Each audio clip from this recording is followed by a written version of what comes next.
ഹോസിയ 9 അധ്യായം 1 മുതൽ 17 വരെയുള്ള വചനങ്ങൾ.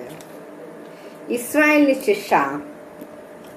ഇസ്രായേൽ, നീ സന്തോഷിക്കേണ്ട, ജനതകളെ പോലെ ആഹ്ലാദിക്കേണ്ട. നീ നിന്റെ ദൈവത്തെ പരിചയിച്ച് പരസംഗത്തിൽ ഏർപ്പെട്ടു. എല്ലാ മെതിക്കളത്തിലും നീ വേശ്യാവേതനം അഭിലഷിച്ചു. മെതിക്കളവും മുന്തിരിച്ചക്കും അവരെ പോറ്റുകയില്ല, അവർക്ക് പുതുവീഞ്ഞ് ലഭിക്കുകയില്ല, അവർ കർത്താവിന്റെ ദേശത്തെ വസിക്കുകയില്ല. എഫ്രായിം ഈജിപ്തിലേക്ക് മടങ്ങും, അസീറിയയിൽ വെച്ച് അവർ അശുദ്ധ ഭക്ഷണം കഴിക്കും. അവർ കർത്താവിന് വീഞ്ഞ് നൈവേദ്യമായി ഒഴിക്കുകയില്ല, തങ്ങളുടെ ബലികൾ കൊണ്ട് അവിടുത്തെ പ്രസാദിപ്പിക്കുകയില്ല. അവരുടെ ആഹാരം വിലാപകരുടേതുപോലെയായിരിക്കും, അത് ഭക്ഷിക്കുന്നവരെല്ലാവരും മല്ലരാക്കപ്പെടും. അവരുടെ ആഹാരം വിശപ്പടക്കാൻ മാത്രമേ ഉണ്ടാവൂ. അത് കർത്താവിന്റെ ഭവനത്തിൽ അർപ്പിക്കപ്പെടുകയില്ല. നിശ്ചിത തിരുനാളിലും കർത്താവിന്റെ ഉത്സവ ദിനത്തിലും നിങ്ങൾ എന്തു ചെയ്യും?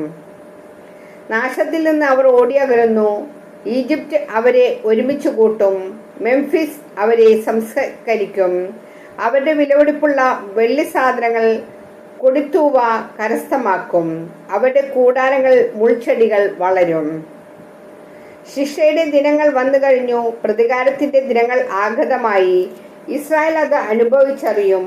നിന്റെ വലിയ അപരാധവും വിദ്വേഷവും നിമിത്തം പ്രവാചകൻ നിങ്ങൾക്ക് വിഡ്ഢിയായി, ആത്മാവിനാൽ പ്രചോദിതനായവൻ ഭ്രാന്തനായി. എന്റെ ദൈവത്തിന്റെ ജനമായ എഫ്രായിമിന്റെ കാവൽക്കാരനാണ് പ്രവാചകൻ. എങ്കിലും അവന്റെ വഴികളിൽ കെണിവച്ചിരിക്കുന്നു, അവന്റെ ദൈവത്തിന്റെ ആലയത്തിൽ വിദ്വേഷം കുടികൊള്ളുന്നു. ഗബ്രിയായിലെ ദിനങ്ങളിൽ എന്ന പോലെ അവർ അത്യന്തം ദുഷിച്ചു പോയിരിക്കുന്നു. അവിടുന്ന് അവരുടെ അകൃത്യം ഓർമ്മിക്കും, അവരുടെ പാപങ്ങൾക്ക് ശിക്ഷ നൽകും. മരുഭൂമിയിൽ മുന്തിരി എന്ന പോലെ ഞാൻ ഇസ്രായേലിനെ കണ്ടെത്തി. അത്തിവൃക്ഷത്തിലെ ആദ്യകാല ഫലം പോലെ നിങ്ങളുടെ പിതാക്കന്മാരെ ഞാൻ കണ്ടു. എന്നാൽ ബാൽപേയോറിൽ എത്തിയപ്പോൾ അവർ തങ്ങളെ തന്നെ ബാലിന് പ്രതിഷ്ഠിച്ചു. അവർ സ്നേഹിച്ച വസ്തുവിനെ പോലെ അവരും മ്ലേച്ഛരായി തീർന്നു. എഫ്രായിമിന്റെ മഹത്വം പക്ഷിയെപ്പോലെ പറന്നകലും, അവിടെ ജനനമോ ഗർഭമോ ഗർഭധാരണമോ ഉണ്ടാവില്ല. അവർ കുട്ടികളെ വളർത്തിയാൽ തന്നെ ആരും അവശേഷിക്കാത്ത വിധം അവരെ ഞാൻ സന്താനരഹിതരാക്കും. ഞാൻ അവരിൽ നിന്ന് അകലുമ്പോൾ അവർക്ക് ദുരിതം. എഫ്രായിമിന്റെ സന്തതികളെ ശത്രുക്കൾക്കിരയായി ആകാൻ ഒഴിഞ്ഞുവയ്ക്കപ്പെട്ടവരായി ഞാൻ കാണുന്നു. എഫ്രായിമിന് തന്റെ പുത്രന്മാരെ കൊലക്കളത്തിലേക്ക് നയിക്കേണ്ടി വരും. കർത്താവെ, അവർക്ക് കൊടുക്കുക, അങ്ങ് എന്തു കൊടുക്കും? അവർക്ക് അലസിപ്പോകുന്ന ഗർഭപാത്രവും വരണ്ട സ്ഥലങ്ങളും കൊടുക്കുക.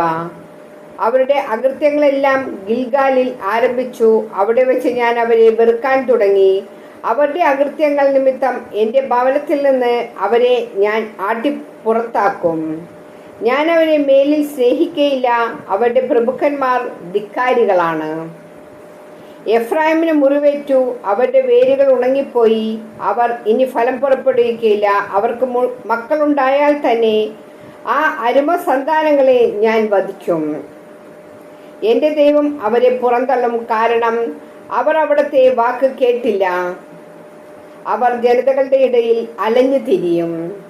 ദൈവവചനമാണ് നാം വായിച്ചു കേട്ടത്. ദൈവത്തെ നമുക്ക് സ്തുതിക്കാം.